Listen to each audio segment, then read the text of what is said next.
सांगली जिल्हा बँकेच्या माध्यमातून काही वर्षांपासून मोठा भ्रष्टाचार सुरू आहे।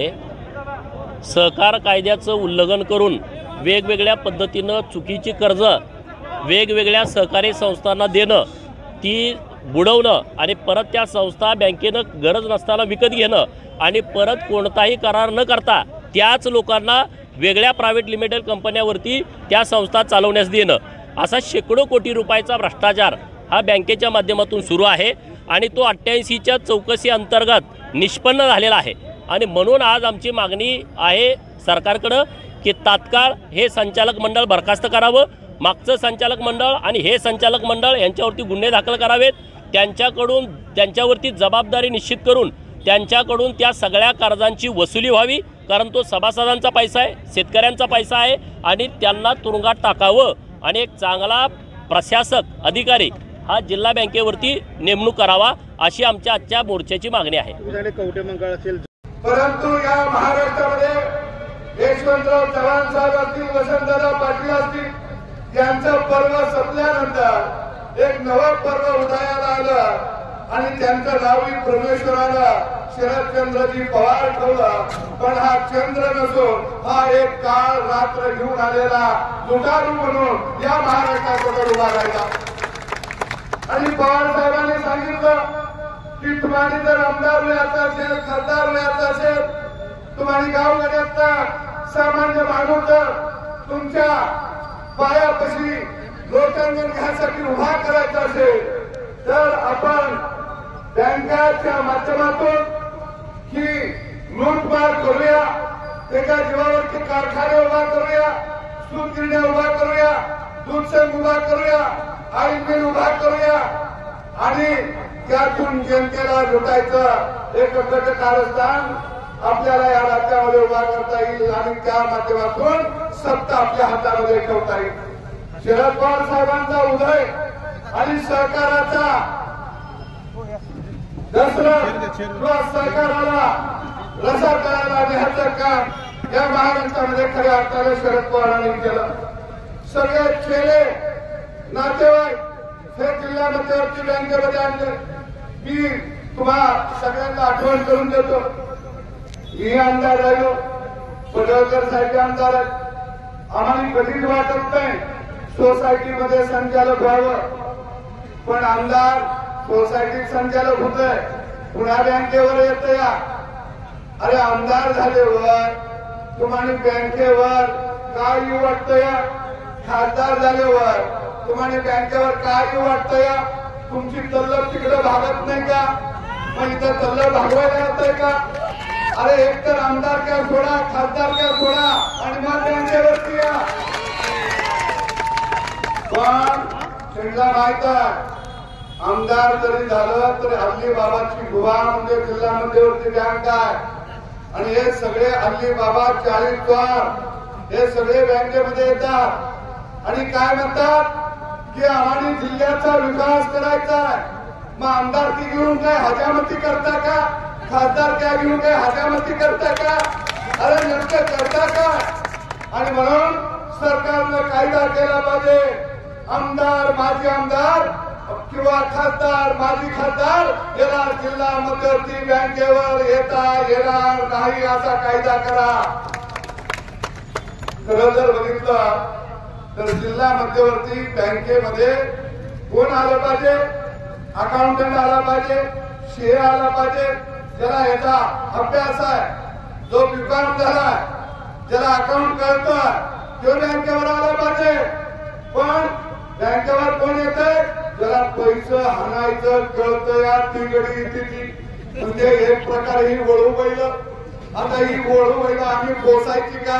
आणि म्हणून आम्ही आसून मोर्चा काढला, या वळू बैलांना चापकानं आता फोडावं लागेल तर अशी बँक वाचू शकते, अन्यथा ही बँक वाचू शकत नाही। अरे पैसे कशात खावावं? पुढची खरेदी करीत पैसे खाताया, केबल खरेदीमध्ये पैसे खाताया, कॅम्प्युटर मध्ये पैसे खाताया, इमारत्या नवीन बांधायच्या पैसे खाताया।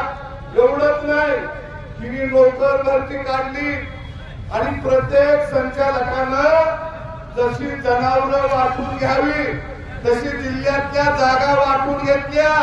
तुला 10 जागा, तुला 15 जागा, तुला 12 जागा, तुला 13 जागा.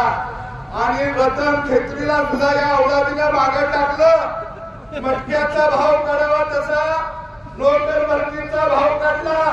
15 लाख, 20 लाख, 25 लाख, 30 लाख. अरे ही काही तुमच्या बापाची जागीर आहे का? आणि म्हणून मी सरकारला सांगतो, यांनी नोकर भरतीमध्ये पैसा गोळा केलेला आहे, त्याचा पैसा परत केला पाहिजे आणि या दरोडेखोरांना तुरुंगात टाकलं पाहिजे ही आमची मागणी आहे. कर्ज अरे कुणाला देता? आम्हाला पीक कर्ज द्राक्षवाल्याला 2 लाख, ऊसवाल्याला 1 लाख, सोयाबीनवाल्याला 25,000, भुईमुगवाल्याला 10,000 आणि हबरेकवाल्याला खुर्दा. त्याला काही देत नाही, भातवाल्याला देत नाही, हबरेकवाल्याला देत नाही. आणि तेवढ्यावर म्हणजे 100 लाडू असलं तर 99 लाडू हे 20-22 जण हंती आणि 1 लाडू अख्ख्या जिल्ह्याला दिली. अर्धा बी येत नाही, पाव बी येत नाही, खलकुत्यात घालून त्याचा भुगा करते ते आणि देवाचा अंगारा ठेवावा तसा आमच्या हातावर ठेवते ते. अरे हिने कर्ज किती काढलं? 100 कोटी, 200 कोटी, 300 कोटी कर्ज थकलं. त्यांच्यावर मिळावा नाही, जप्ती नाही. कर्ज थकलं की पुन्हा पुनर्गठन, पुन्हा माफी यांनीच करायची. कारखान्यावर कर्ज हिनीच द्यायचं, साखर कारखाना बंद हिनीच पडायचा, पुन्हा खरेदी बी हिनीच करायचा. म्हणजे कर्ज द्यायला बी हे, बंद पडायला बी हे, घेणारे बी हे. म्हणजे काय समाजसेवक आहेत बघा. आणि म्हणून निश्चितपणानं या बँकेला जर वाचवायचे असेल तर मी मायबाप राज्य सरकारला सांगतो, हे गणित तुमच्याकडे सत्यता आहे, निम्मा अर्ध तिकडं आहे. बँकेच्या डायरेक्टरच्या बाबतीत मानावं लागेल, सगळ्या पक्षाचं गडी एकच आहे. जे जर सरकार येईल त्यानं त्या संचालकांना संरक्षण द्यायचं.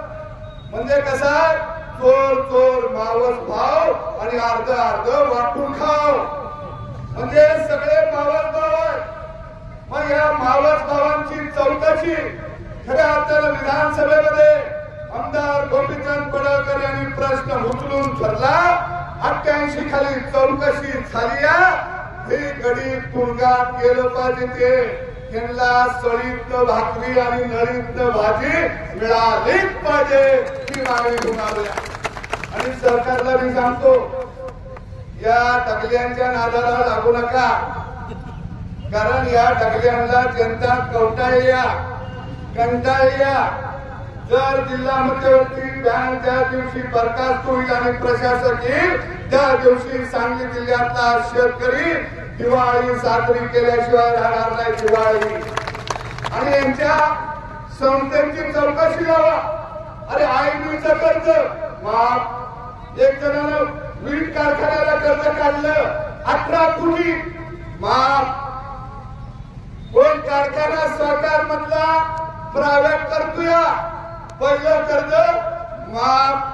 अरे चाललंय काय? म्हणजे एका बाजूला ही बँक फक्त लुटून खायचा धंदा चाललाय आणि सगळ्यांनी वाटून खाल्ली. कोण गडी सुटलेला नाही. आता मोर्चे निघालं, काय गडी चिंतेत बसले असतील, काय गडी एकमेकाला फोन करत असतील की तुम्ही सरकारमध्ये वर तुम्ही बघा. अरे वर तुम्ही बघा पण खाली आम्ही बांबू लावल्याशिवाय राहणार नाही. वर किती बी बघा, वर बघितलं की काय होतंय कळलंय. त्यामुळं शेवटी शेतकरी महत्वाचा आहे. आणि एक मी पडळकर साहेबांना विनंती करतो, तुम्ही सभागृहात एक मागणी लावून धरा. बँकेमध्ये मतदानाचा अधिकार कुणाला आहे? सोसायटीच्या संचालकांना, प्रक्रियाच्या संचालकांना.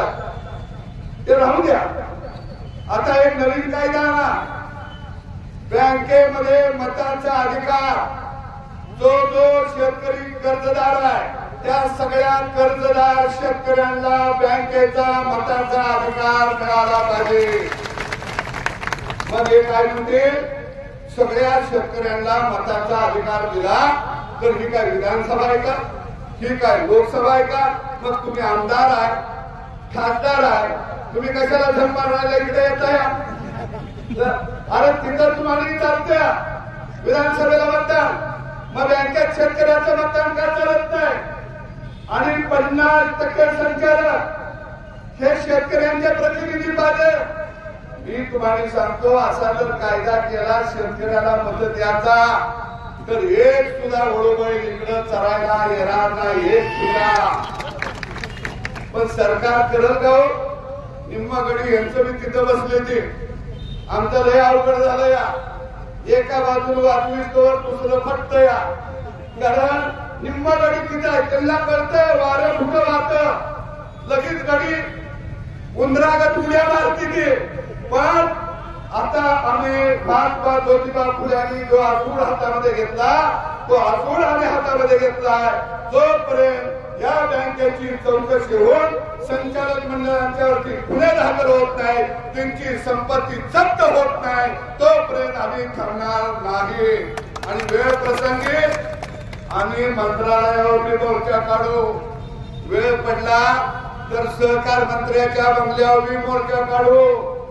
मोर्चा घोषित झाल्याबरोबर सहकार मंत्री, कर्तव्यशील मंत्री, कर्तबगार मंत्री आणि लोकसभेच्या निवडणुकीत त्याचा पाय फ्रॅक्चर झाला, चालायला येत नव्हतं, पण आम्ही मोर्चा काढतोय म्हणल्याबरोबर 2 पाय नाही 4 पाय फुटलं त्याला। तिनं लगेच पुण्याला बैठक बोलवली, सगळ्या बँकेची आढावा घेतला आणि काय म्हणे, सगळ्यात 1 नंबर बँक सांगली जिल्हा मध्यवर्ती। लगेच बातम्या चालू, अरे वा, म्हणजे चोराला बक्षीस देऊन टाकलं, हायवे करायची नाही, हाणता येईल तेवढं हाणायचं, वर मी आहे सर्टिफिकेट द्यायला 1 नंबरचा। पण सहकार मंत्र्यांना सांगतो, असे चोर जर तुम्ही वाचवणार असाल तर एक दिवस तुमच्याही खुर्चीला सुरुंग लागल्याशिवाय राहणार नाही, हे ध्यानात ठेवा।